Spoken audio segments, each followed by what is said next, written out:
YouTube, Autumn Beckman here. Welcome to my channel, or welcome back to my channel. I just have a really quick tip for you today. I'm going to turn the camera down on the jewelry so you can see this better. So I have this beautiful necklace that my mom got for me when she was in Belize. It is Brazilian turquoise.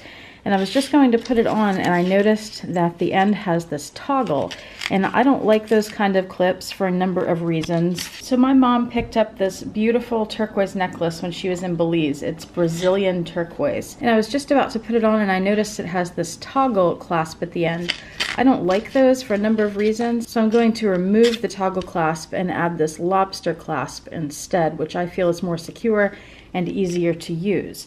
This is a very, very simple thing to do, and it's the same procedure that you would use to lengthen or shorten a chain, or to add a charm onto a charm bracelet, or to repair a piece that might be broken. It's very simple, and it's something that I've asked you guys about before if you'd be interested in seeing, and a lot of people have said yes. So I'm going to show you this process. Okay, all you need are wire cutters, and you may not even need those.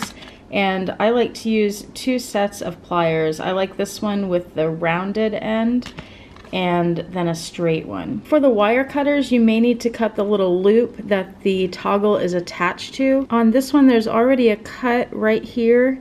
I don't know if you can see that very well, but it hasn't been soldered there. I think you can see the cut right there. So I don't have to use the wire cutters on this. I don't know how clearly you can see this, but there's a little cut on that ring right there. Because that cut is there, I don't need to cut the wire because it's already cut.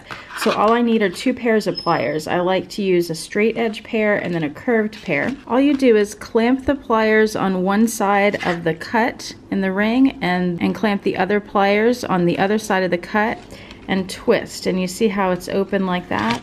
So let's say my fingers are the ring there. I don't want to open it up like this. I want to open it sideways like that.